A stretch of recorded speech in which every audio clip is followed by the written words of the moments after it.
오늘은 성탄절입니다. 우리 주님의 강생을 기리고 찬송하는 날에 세례자 요한의 아버지인 사가랴의 찬송을 함께 살펴보려고 합니다. 우리 교회는 올해 6월 중순부터 주일 아침에 마가복음을 읽고 있습니다. 마가복음은 맨 첫 부분에, 그러니까 1장 2절부터 9절까지 세례자 요한의 사역을 8절에 걸쳐서 아주 길게 소개합니다. 그리고 때마침 지난 주일 오후에 성탄 찬양 예배를 드리면서 이사야 40장 앞부분 11절을 함께 읽기도 하였습니다. 거기 40장 3절에 광야에서 외치는 자의 소리가 나옵니다. 이 구절, 이사야 40장 3절을 신약 성경의 첫 4복음서는 모두 세례자 요한의 사역에 적용합니다. 그래서 올해 성탄절에는 예수 그리스도의 선구자가 된 세례자 요한이 태어났을 때 그 아버지 사가랴가 어떤 내용으로 하나님께 찬송을 드렸는가를 함께 살펴보려고 합니다.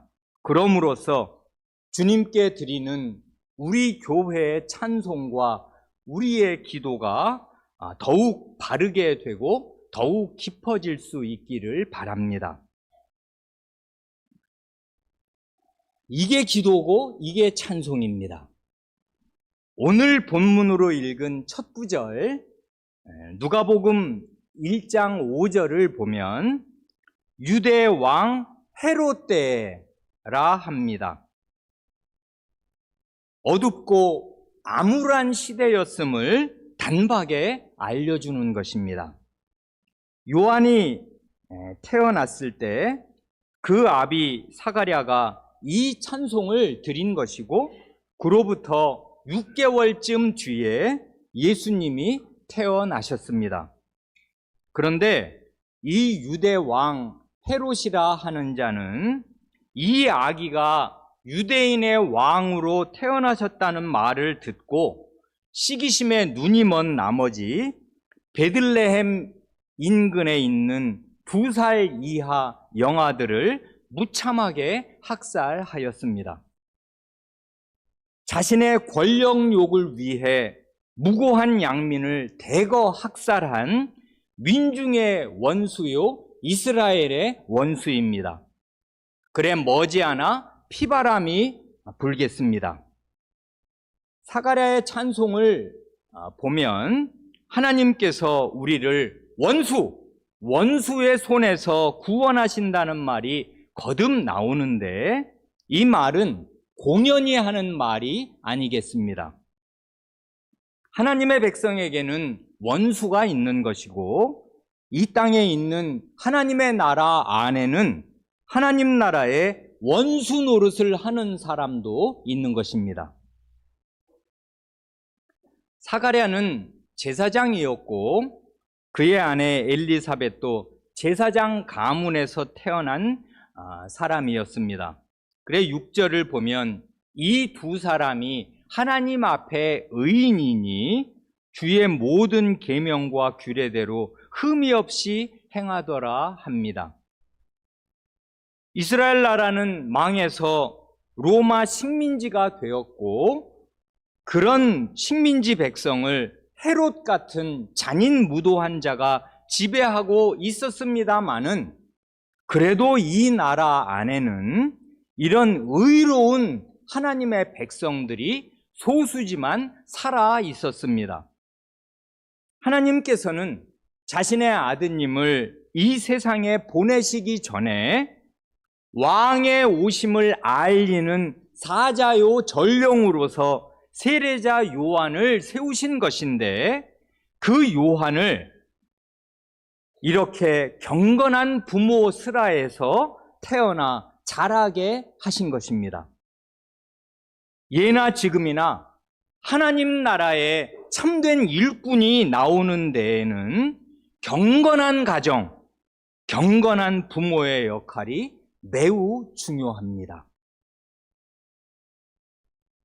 이 제사장 사가랴가 성전에 들어가 분향할 때 많은 백성이 성전 밖에서 기도하고 있었습니다. 그때 하나님의 사자가 향단 옆에 나타나서 사가랴에게 아들이 태어날 것을 알려주었습니다. 이 장면은 의미심장합니다. 세 가지 그림이 포개지고 겹쳐져 있습니다. 곧 성전 밖에서는 백성들의 기도가 하늘의 하나님께로 올라가고 있습니다.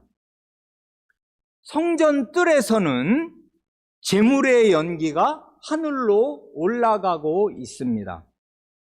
그리고 성전 안에서는 제사장이 피어 올린 향단의 연기가 위로 올라가고 있습니다. 이 세 가지는 하나란 말입니다. 하나님께 드리는 기도예요. 이처럼 제사장과 백성의 기도와 헌신이 하나님께 바쳐지는 가운데 하나님께서 자신의 사자를 보내셔서 기쁜 소식을 말씀하여 주십니다.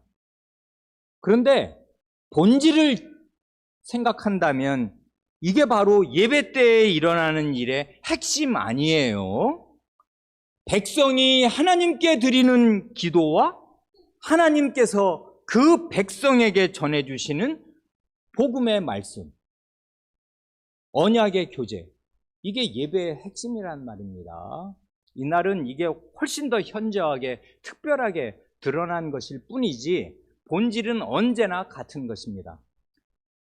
백성은 하나님께 자신의 마음에 있는 가장 경건한 소원을 말씀드리고 있고 그 말씀을 들으시는 하나님께서 백성의 기도 가운데 임재하셔서 자신의 말씀을 전하여 주시는 것, 이게 예배의 본질이란 말입니다.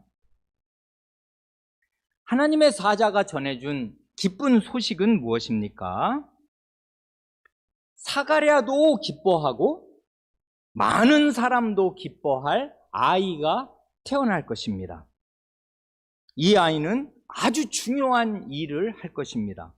16, 17절에 이렇게 기록되어 있습니다. 이스라엘 자손을 주, 곧 그들의 하나님께로 많이 돌아오게 하겠습니다. 그가 또 엘리야의 심령과 능력으로 주 앞에 먼저 와서 아버지의 마음을 자식에게, 거스르는 자를 의인의 슬기에 돌아오게 하고 주를 위하여 세운 백성을 준비하리라. 여기 보면 16절에도 돌아오게 한다. 그리고 17절에도 의인의 슬기에 그 거스르는 자를 돌아오게 한다 해서 돌아오게 한다는 말이 거듭 나오지 않습니까? 하나님께로 돌아오는 것, 이걸 그냥 두 글자 한자어로 뭐라고 합니까? 회개라고 하잖아요. 사가랴의 아들 요한은 많은 사람을 회개시켜서 하나님께로 돌아오게 할 것입니다. 세례자 요한이 전하는 하나님의 말씀을 듣고 자기의 죄를 깨닫고 자기 마음을 찢으면서 회개하고 하나님께로 돌아오는 사람들, 그런 사람들이 17절에서 말씀하는 주를 위하여 세운 백성, 주님의 백성이 될 것입니다. 그래, 하나님의 나라는 이렇게 참되게 하나님의 말씀을 듣고 참되게 회개하는 사람들로만 채워지게 될 것입니다. 그런데 문제가 있었습니다. 사가랴는 천사가 전해주는 하나님의 말씀을 곧이곧대로 그대로 믿기가 어려웠습니다. 18절에 이 사가랴의 반응이 나오지 않습니까? 내가 이것을 어찌 알리오? 뭘 보고 믿겠습니까? 이런 엄청난 말씀을, 그리고 내가 늙고 아내도 나이가 많으니이다 합니다. 사가랴는 평생을 경건하게 살아온 의인이고, 그래 바울사도의 나중의 말처럼 율법의 의로는 흠이 없는 자라 할 수 있는 참된 하나님의 백성이었습니다마는, 이 하나님의 말씀을 들었을 때는 하나님의 말씀보다 자기의 암담한 현실이 훨씬 더 커 보이고 자기의 경험이 더 확실해 보였던 것입니다. 우리들이 왕왕 이래요. 우리가 하나님을 안 믿는 사람들입니까? 믿어요. 그런데 정말 중요한 기로에 딱 섰을 때는 하나님의 말씀보다 어려운 현실이 훨씬 더 커 보이고, 그리고 자기의 경험으로 보면 이게 될성 쉽지 않단 말입니다. 그래 하나님의 말씀을 결국은 잘 안 믿습니다. 그래 사가랴는 과연 경건하고 의로운 하나님의 백성이었습니다마는 그의 믿음은 여전히 부족한 믿음이었고 훨씬 더 채워져야 할 부분이 남아 있었던 것입니다.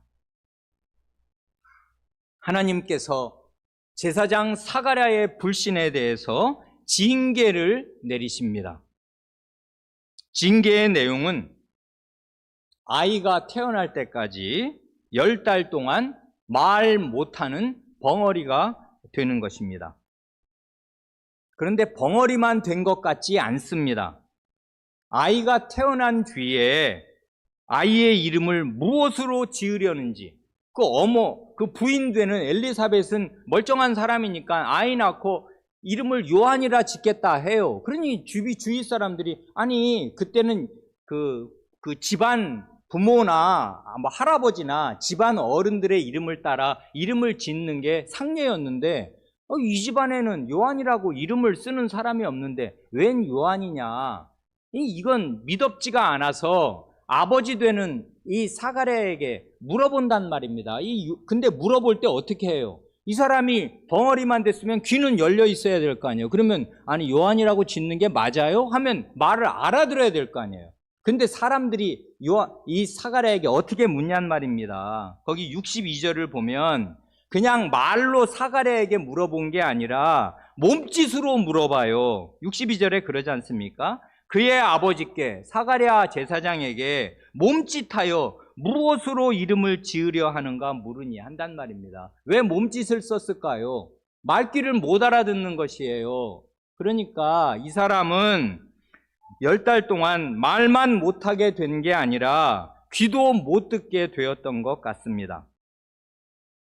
그러니 하나님의 말씀을 들어도 믿지 않은 그의 귀와 하나님의 말씀을 못 믿겠다고 불신의 말을 내뱉은 그의 입은 닫혀야 했던 것이에요. 사가랴는 10달 동안 이런 징계를 받으면서 참되게 회개했을 것임이 아주 분명합니다. 왜냐하면 마침내 입이 열리게 되었을 때 성신의 충만한 감화를 받아서 성경에 기록될 만한 이런 올바른 찬송을 드린 게 그의 회개의 명백한 증거가 될 것입니다. 회개로 정결해진 입술과 마음으로 하나님께서 받으실 참된 찬송과 기도를 드린 것입니다. 시간이 없어서 다 자세히 볼 여가가 없어서 곧바로 사가랴의 찬송 부분으로 우리가 넘어갔습니다. 사가랴의 찬송이 68절 이하에 나옵니다. 우선 68, 69절 두 절을 보면 찬송하리로다 주 이스라엘의 하나님이여 그 백성을 돌보사 속량하시며 우리를 위하여 구원의 뿔을 그 종 다윗의 집에 일으키셨으니 합니다. 여기 보면 주 하나님을 찬송하는데 하나님을 주인님으로 인식할 뿐 아니라 어떤 분으로 고백하는가 하면 이스라엘의 하나님, 곧 그 백성의 하나님으로 고백합니다. 이건 언약의 용어지 않습니까? 이렇게 하나님의 주권을 정당하게 고백할 뿐만 아니라 하나님이 그 백성과 맺으신 관계를 또한 고백합니다. 그래, 이걸 말을 바꾸면 주님, 우리의 하나님 이렇게 부르는 거잖아요. 시작이 반이라는 말도 있듯이 기도의 첫 마디에서 이렇게 하나님을 바르게 인식하고 부르면 기도의 절반은 이루어진 것과 거의 같은 것입니다. 주 이스라엘의 하나님, 이 말을 우리에게 아주 익숙한 신약의 용어로 바꾸면 어떻게 될까요? 오늘도 우리가 공동의 기도를 드릴 때 했던 첫 마디가 뭐예요? 하늘에 계신 우리 아버지. 그 말 아니에요. 하늘에 계신 분은, 하늘에 계신 이 말은 하나님의 높으신 주권을 인정하는 말이니 주 하나님이라는 말과 다를 것이 없고, 우리 아버지는 하나님이 우리와 어떤 관계에 계시는가를 고백하고 믿고 부르는 말씀이잖아요. 그러니 주 이스라엘의 하나님이나 하늘에 계신 우리 아버지나 뭐가 크게 달라요? 이렇게 하나님을 정당하게 부른 사가랴가 찬송하는 내용은 한마디로 하나님의 구원입니다. 곧 하나님의 구원의 행위를 아주 생생하게 생선이 펄떡펄떡 뛰듯이 역동적으로 고백하고 있습니다. 여기 보면 그 동사들을 주목해서 보면 좋은데, 하나님은 그 백성을 돌보사 속량하신다 합니다. 이 돌보신다는 말은 직역한다면 찾아오신다 그 말입니다. 하나님은 멀리 계시는 방관자가 아니요, 자기 백성을 구원하시기 위해 그 백성을 직접 친히 찾아오시는 분이십니다. 그 찾아오시는 하나님께서 구원하시는 방식은 구원의 뿔을 그 종 다윗의 집에 일으키시는 것입니다. 구원의 뿔에서 그 뿔은 황소의 뿔처럼 아무도 대적할 수 없는 권세와 능력을 상징하는 것입니다. 버팔로라고 아시지요? 미국 들소 말이에요. 그 버팔로가 그 쿵쾅쿵쾅 하면서 그 뿔을 가지고 들이대면은 그 앞에 어떤 장사가 당해내고 설 수가 있어요. 다 피하지 않으면 정말 죽는단 말입니다. 뿔에 받치면 죽어요. 그래서 이 뿔은 권세와 능력의 상징이에요. 그러니까 옛날 왜 고대에 전사들 보면 투구 모양이 어때요? 투구 양 옆에 이렇게 뿔이 나 있잖아요. 이거는 이 권세와 능력을 상징하는 거란 말입니다. 나는 이렇게 무적의 강자다 하는 거를 그 투구로 딱 표시하는 거잖아요. 그러니까 구원의 뿔을 일으키신다는 말은 천하무적의 강력한 구원자를 일으키실 것이다 그 말이겠습니다.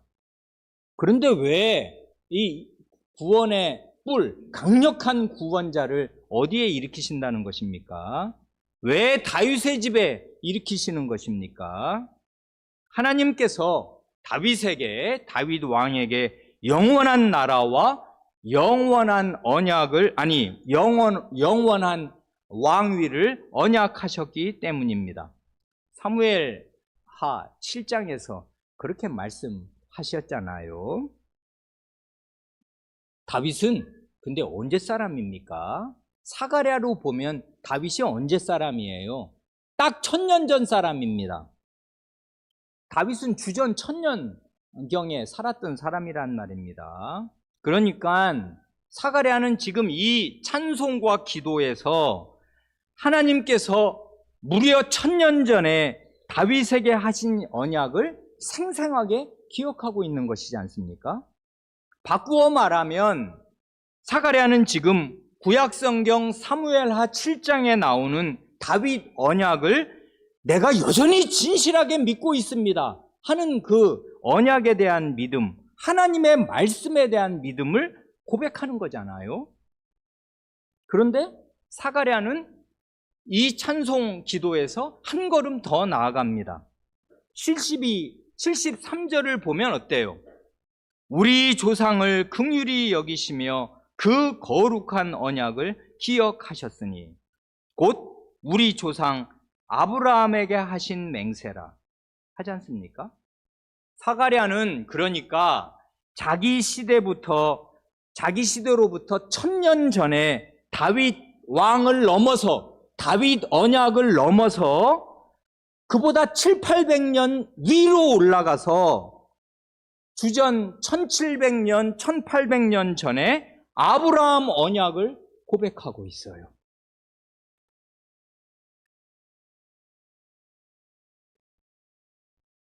그러니까 이건 보통 일이 아니란 말입니다. 사가랴의 이 찬송의 핵심은 두 언약을 붙들고 있는 거예요. 나는 이것을 진실하게 믿습니다. 우리 조상 아브라함에게 하셨던 하나님의 말씀이 어제, 오늘 하신 말씀과 진배 없습니다. 나는 그 약속을 믿습니다. 우리 조상 다윗에게 하신 그 약속을 저는 여전히 참되게 믿고 있습니다 하고 하나님께 말씀을 드리는 거란 말입니다. 그런데 사가랴는 하나님께서 아브라함과 다윗에게 하신 언약의 핵심을 뭐라고 이해하고 있는 것입니까? 71절을 쓱 보고 지나서 74절, 75절을 보면 이 사람이 이 두 언약, 이스라엘의 양대 기둥이 될 아브라함 언약과 다윗 언약의 핵심을 뭐라고 이해하고 있었는가가 드러납니다. 먼저 74절을 보면 우리가 원수의 손에서 건지심을 받고 하지 않습니까? 여기 71절에서는 구원이 언급이 됐잖아요. 우리 원수에게서와 우리를 미워하는 모든 자의 손에서 구원하시는 일. 이걸 하나님의 언약의 핵심으로 먼저 고백합니다. 하나님의 구원 언약을 믿었어요. 하나님은 우리를 우리의 불구대천의 원수, 곧 마귀와 세상과 우리 자신의 타락한 육신으로부터 우리를 틀림없이 구원하시겠습니다. 그런데 사가랴의 아주 뛰어난 점은 거기에서 멈추지 않고 구원받은 성도가 어떻게 살게 하시려고 하나님께서 구원하신 것인가를 잇따라 고백한 데에 있을 것입니다. 75절 말씀이 그렇지 않습니까? 종신토록 주의 앞에서 성결과 의로 두려움이 없이 섬기게 하리라 하셨도다. 그의 고백을 따르면 구원받은 성도는 종신토록 직역하면 우리의 모든 날 동안에 두려움이 없이 곧 공포심에서 해방되어 자유롭고 담대한 마음으로 성결과 의로 곧 거룩하고 의로운 마음과 생활로 하나님을 섬깁니다. 하나님을 섬긴다는 말은 하나님을 예배한다는 말의 전문 용어입니다. 이때의 예배는 이런 형식을 갖춘 주일 예배만이 아니고 성결과 의로운 그의 모든 생활로 드리는 생활의 예배와 그리고 때마다 안식일마다 드리는 예배, 이 두 개가 다 합쳐져서 우리의 모든 날 동안 하나님을 섬기는 성결하고 의로운 섬김, 그것을 지금 고백하고 있어요.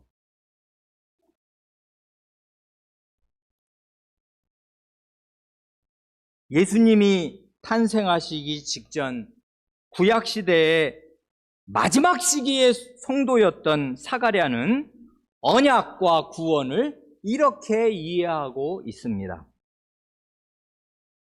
바로 이렇게 될 때라야 아브라함에게 주신 언약, 곧 나 하나님은 너와 내 후손의 하나님이 되고 너와 내 후손은 나 하나님의 백성이 되리라 하신 언약이 이루어지겠습니다.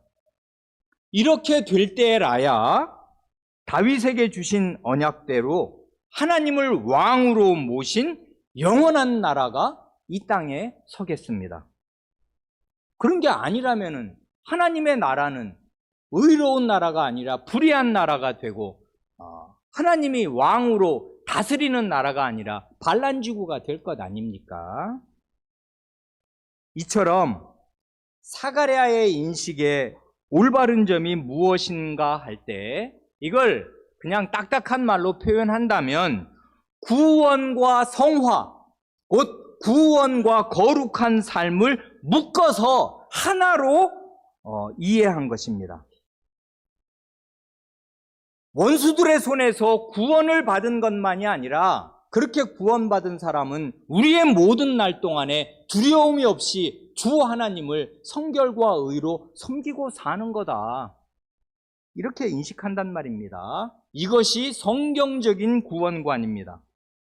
이런 올바른 구원관은 우리 시대에 널려있는 엉터리 구원관, 곧 한 번 예수님을 영접하면 그 뒤에 어떻게 살아도 틀림없이 구원을 받는다는 엉터리 구원관과는 전혀 다른 것입니다. 사가랴식으로 말하자면 종신토록 성결과 의로 주님을 섬기는 대로 이끌지 않는 구원은 거짓 구원이요 가짜 구원입니다. 그런 구원은 없는 것이에요. 사가랴는 그렇게 말하는 게 아니라 구약 성경은 처음부터 한결같이 구원과 거룩한 삶을 묶어서 가르쳤습니다. 이건 정말 수십 구절도 더 인용할 수 있는데 한 구절만 인용합니다. 시편 130편 3절, 4절 말씀에 이런 말씀이 있습니다. 여호와여, 주께서 죄악을 지켜보실진데 주여 누가 서리이까? 그러나 사유하심이 주께 있음은 주를 경외하게 하심이니이다. 이 시인은 자신이 주님 앞에 감히 설 수 없는 죄인임을 인정하고 고백합니다. 그래, 주님이 정말 우리의 죄악을 지켜보시고 찾으신다면은 주님 앞에 설 수 있는 사람은 단 한 사람도 없습니다. 동시에 그런 죄를 깨끗이 용서해 주시는 사죄가 주님 안에 있음을 고백합니다. 그러나 사유하심이 주께 있음은, 여기까지 보면 이 시인은 사죄받은 사람이고 구원을 받은 사람입니다.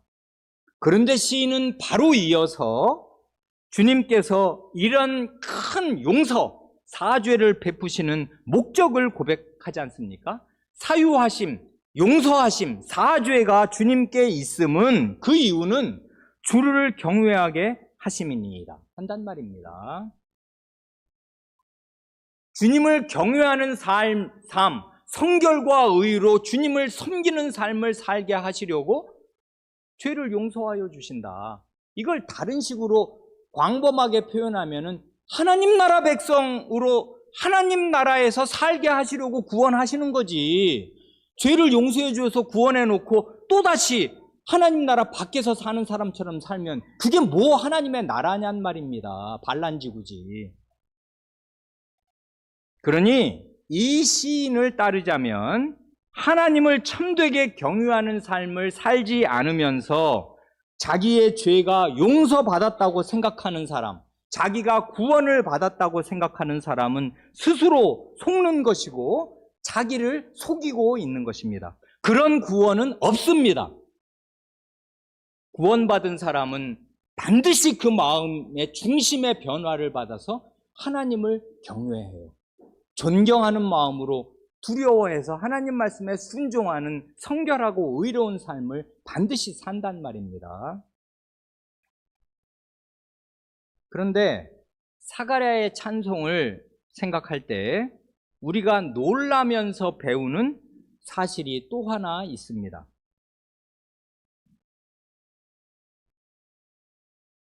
어린아이들도 알 것입니다. 사가랴가 이 찬송을 언제, 왜 하게 된 것입니까? 자기 부부로서는 도무지 낳을 수 없었던 자식을 하나님의 기적적인 은혜로 낳고 나서 날아갈 듯이 뛸 듯이 기쁜 마음으로 드리는 찬송이 이 찬송이지 않습니까? 이건 아이를 낳고 이제 낳기 전에는 징계 가운데 10달 동안이나 말을 못하고 듣지도 못했으니 정말 그 사람은 캄캄한 속에 있는 거잖아요. 그런 가운데 10달 동안 얼마나 하나님 앞에 송구스러운 마음으로 잘못했습니다. 제가 하나님께서 그 하나님 가까이 모시고 있는 그 천사를 제게 보내주셔서 그 말씀을 친히 제 귀에 들려주시고 알려주셨는데, 그것도 성전에서, 향단에서 그 기도가 올라가는 그 기도를 들으시고서 그 말씀을 하여 주셨는데, 제가 그 말씀을 안 믿어서 제가 지금 말도 못하고 듣지도 못하니 이 사람은 지금 하나님께 마음으로 기도드리는 그 수밖에 없었어요. 제사장의 직분을 다 행하지도 못했단 말입니다. 제사장이 향단에서 이 성막에는 들어가는 사람은 제사장밖에 없는 거니까 성소에 들어가서 분향을 하고 나오면 뭘 해야 되는 거예요? 민수기 6장에 강복선언을 해야 된단 말입니다. 밖에 그 성전 밖에서 기도하고 있던 사람들, 주님의 백성이 제사 드릴 때는 와요, 성전에. 그래서 함께 기도를 드려요. 그러면 이제 그 제물의 연기가 하늘로 올라가듯이 이 성막에 아무도 볼 수 없지만 성소에 그 향연이 올라간다는 걸 이스라엘 백성이면 다 알고 있고, 그래, 향을 분향을 하면서 제사장이 온 백성의 기도를 자기 뒤에 깔고서 하나님 앞에 기도하고, 그리고 이제 분향하고 하나님으로부터 나와서 백성을 향할 때는 뭘 해야 돼요? 여호와께서 너희와 함께 하신다, 평안히 돌아가라 하고서 샬롬, 하나님의 이름으로 평안을 전해야 되는데 벙어리가 됐네. 나오자마자 이게 뭐 어버버 하고 말을 못해요. 그러니까 백성은 좋은 뜻으로 이해를 하여 주었습니다. 아, 성전에서 하나님의 어떤 기이한 환상을 보아서 저 사람이 말을 못하는가 하고 좋게 이해해 주었습니다만은 실상을 알고 보면 어때요? 하나님의 징계를 받아서 그 중요한 자기 직무, 이제 그게 일종의 제사입니다. 향기로 분향하는 제사를 드리고 난 사람이 돌아와서 백성에게 하나님의 이름으로 복을 선언해야 되는데 말을 못해요. 목사가 믿음이 없어서 설교 끝나고 난 다음에 강복 선언해야 될 때 어버버 하고 있으면 여러분 어떻게 집에 갑니까? 안 그래요? 그런 거랑 뭐가 달라요? 그러니까 이 사람은 이제, 그런데 그 입이 언제 풀렸어요? 사람들이 이 몸짓으로 이 애 이름 어떻게 짓냐고요? 뭐 이렇게 하니까 이제 이 사람이 이 서판을 주어 해가지고 거기다가 요한이라고 딱 쓰는 순간에 혀가 풀려가지고 이 말을 하게 되고, 그래서 이 10달 벙어리 뒷머거리로 있다가 이제 말을 하면서 드린 찬송이 이 찬송일 거 아니에요. 그런데 희한한 것은 이것입니다. 이제까지 우리가 본 대로 찬송이, 이 사가랴의 찬송이 68절부터 시작해서 75절까지 우리가 지금 방금 8절을 본 건데, 희한하게도 기이하게도 자기 아들 이야기는 단 한마디도 없어요. 안 그래요? 지금 아들 낳아서 기뻐 뛰면서 이 찬송을 드리는 것인데 아들 얘기는 어디 갔냔 말입니다. 없어요. 8절 동안 아들 얘기는 단 한마디가 없고, 모든 내용이, 모든 찬송, 모든 기도의 내용이 하나님께서 행하시는 구원의 일과 하나님의 언약이 어떻게 이루어지냐, 거기에 다 집중되어 있어요. 그거 이외에는 없어요. 기도와 찬송의 내용이. 이게 대단히 놀랍습니다. 그 기도의 한 3분의 2, 거의 3분의 1을 채우는 것은 하나님의 구원과 하나님의 언약을 기억하면서 저는 이런 하나님의 말씀을 참되게 믿으니 하나님은 찬송을 받으시옵소서 하는 게 기도의 내용 전부잖아요. 아들 이야기를 그러나 하기는 할 것입니다. 76절부터 할 것입니다. 그러나 그 내용도 우리가 오늘 본문을 읽을 때 본 대로 내게 아들을 주셔서 참 기쁩니다가 아니고 이 아이가 하나님의 선지자, 하나님의 말씀을 맡은 예언자가 되어서 하나님 앞에 가서 어떻게 하나님의 길을 준비할 것인가, 그것을 예언하고 있어요. 이런 게 기도고 이런 게 찬송이란 말입니다. 이 찬송은 맨 처음 67절에서 명백히 밝힌 대로 성신의 충만함을 받아 예언한 것입니다. 그러니 여기서 우리는 성신 충만이란 무엇인가를 또한 배웁니다. 성신 충만이 뭐겠습니까? 그건 한마디로 생각이 자기 자신에게서 벗어나서 하나님으로 충만해지는 것이잖아요. 바꾸어 말하면 성신 충만은 말씀 충만이잖아요. 언약의 말씀으로 가득하잖아요, 마음이. 성신에 충만해서 이 찬송을 드리는데 찬송의 내용을 까놓고 보면 하나님의 언약이라, 하나님의 아브라함에게 하신 언약, 다윗에게 하신 언약이 이루어지니 하나님은 찬송을 받으십시오. 이거밖에 없어요. 성신 충만이란 하나님 충만이요, 말씀 충만이잖아요. 성신의 충만한 지배와 인도를 받는 사람은 까마득히 오래전, 1000년 전, 1700~1800년 전에 하신 말씀이 바로 오늘 하나님의 입에서 떨어진 말씀인 것처럼 자기 마음에 생생하게 느끼는 것이에요. 그래서 불붙는 것 같은, 마음이 활활 타는 것 같은 열심으로 하나님의 말씀을 읽고 마음에 새깁니다. 그게 성신에 충만한 사람이 하는 일이잖아요. 이렇게 성신의 은혜로 하나님의 말씀이 돌판, 내 마음 밖에 있는 그 십계명의 돌판이 아니라 내 마음판에 새겨지는 사람들, 내 마음 속에, 내 마음 중심에 하나님의 말씀이 새겨지는 사람들, 성신의 능력으로 정말 하나님의 말씀이 그 마음에 이렇게 살아있는 글자로, 활자로, 살아있는 글자로 불타고 있는 사람들, 그런 사람들을 만들어내시자는 것이 새 언약의 요체 아니에요? 새 언약 백성은 성신으로 하나님의 말씀이 그 마음에 기록된 사람들, 이게 새 언약의 요체잖아요. 에스겔, 예레미야가 예언하고 바라보았던 새 언약 백성. 76절 이하를 마저 봅니다. 드디어 처음으로 자기 아들 이야기를 합니다. 얘가 이제 태어났으니까 말입니다.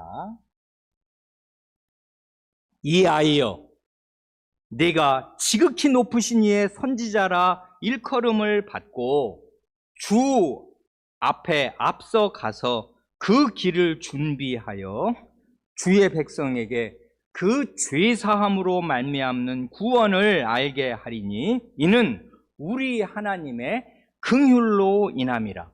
거기까지만 먼저 봅니다. 이 아이가 주의 백성, 곧 하나님의 백성에게 알게 할 내용이 뭡니까? 죄사함으로 말미암는 구원입니다. 그러니 구원은 가장 1차적으로, 가장 우선적으로 하나님께서 자기 백성의 모든 죄를 용서하시는 것입니다. 이런 게 없으면 구원은 없는 거잖아요. 그러니 구원받은 사람이란 어떤 사람입니까? 자기의 모든 죄를, 그 씻을 수 없는 죄를, 영원히 씻어도 씻겨지지 않을 그 죄를 하나님께 참되게 용서받은 사람이에요. 그런데 이 사가랴의 찬송의 놀라운 점은 이것입니다. 그런 구원, 그런 사죄의 궁극적인 원인이 어디에 있다고 지금 이 사람은 고백하는 것입니까? 이는 우리 하나님의 긍휼로 인함이라 합니다.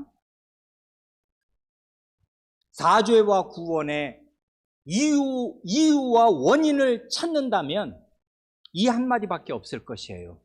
하나님이 죄인을 불쌍히 여기시는 것.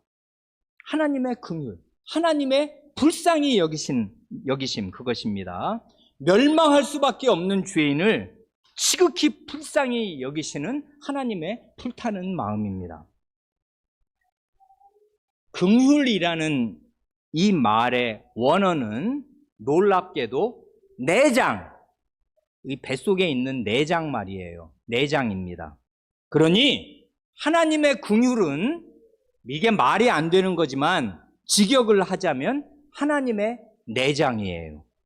뭐라? 하나님의 내장? 하나님의 내장은 또 뭐냐? 어린 자녀를 품에 안은 부모는 알 것입니다. 내 아이가 갑자기 병에 걸려서든 아니면 교통사고로 갑자기 세상을 떠난다면은 부모의 마음이 어떨 것 같습니까? 속이 새카맣게 타고 그야말로 애간장이 녹을 것입니다. 그래 한자말에 단장의 슬픔이라는 말이 있지 않습니까? 그 흘러간 가요에도 단장의 미아리 고개 할 때 그 단장이 뭐예요? 끊을 단자에 창자 장자잖아요. 창자가 끊어지는 듯한 슬픔, 그거잖아요. 그러니 하나님의 내장이라는 말은 하나님의 그 애간장이 녹아내리는 것 같은 불쌍히 여기는 마음, 죄인을 보고서 하나님이 어떻게 하실 수가 없는 그 불쌍히 여기는 마음이 구원의 원인이요 근거입니다. 그래, 이 사가랴는 이런 하나님의 불쌍히 여기는 마음 때문에 우리가 구원과 죄 용서를 받는다 하는 것을 확신하고서 이런 구원이 이 백성에게 임하여야 하겠는데, 그러자면 자기 죄, 그 뻔뻔한 죄, 그 더러운 죄, 그 반역하는 죄를 버리고 회개하고 하나님께로 돌이켜야 할 것이에요. 그래서 이 아이는 이 하나님의 긍휼히 여기시는 사랑을 받게 하기 위해서 이 백성으로 하여금 회개하게 하는 그 하나님의 말씀, 그래서 하나님께로 돌아오게, 이런 긍휼지심으로 우리를 선대하시는 하나님께 돌아오게 할, 그래서 하나님의 길을 준비할 사자가 너다. 그러니 내 아들은 영광스럽지 않냐 하는 것입니다. 이 78절 이하가 이 찬송의 절정입니다. 마지막 클라이막스에 오르고 이 찬송은 딱 끝나요.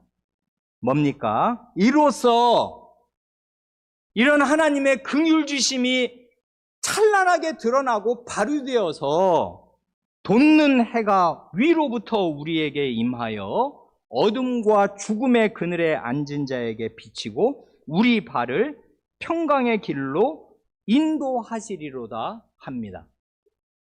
사가랴는 자기 아이가 하나님의 예언자로서 하나님의 길을 잘 준비한 끝에 드디어 임하시는, 드디어 하늘에서 오시는 구주 하나님을 뭐라고 묘사합니까? 돋는 해로 묘사합니다. 이 구원의 태양이 어둠과 죽음의 그늘에 앉은 자에게 비칠 것입니다. 사가랴는 딱 거기까지만 예언했어요. 그런데 나중에 누가복음이 밝히는 대로 이렇게 돋는 해로 찬란한 태양으로 임하시는 구주 하나님이 누구십니까? 바로 그 하나님과 완전히 동일하신 하나님의 독생자 예수 그리스도시란 말입니다.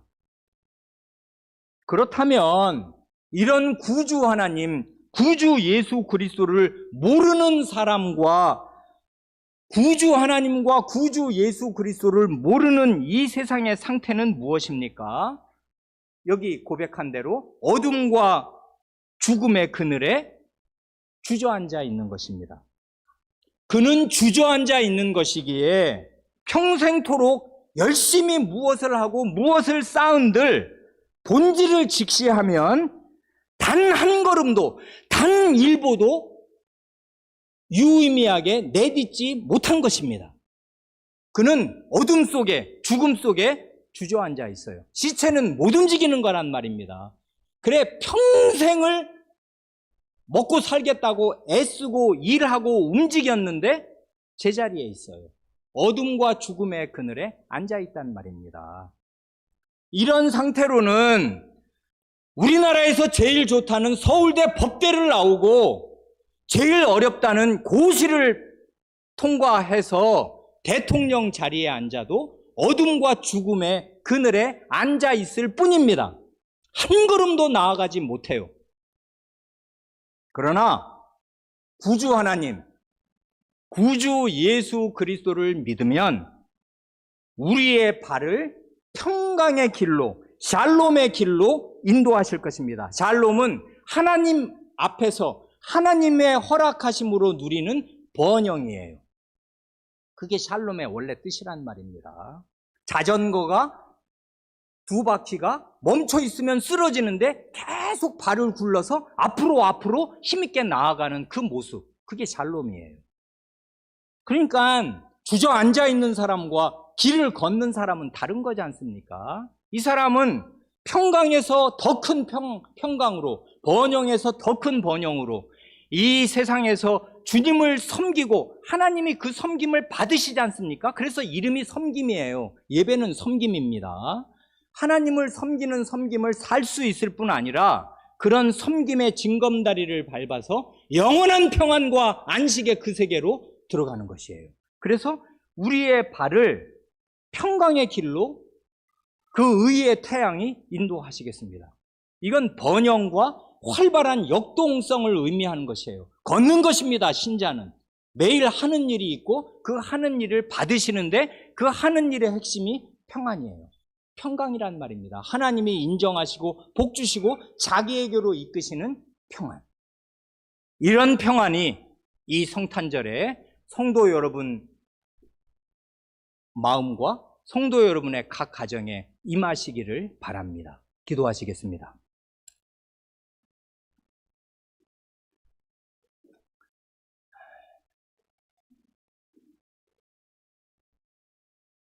주 하나님, 하나님께서는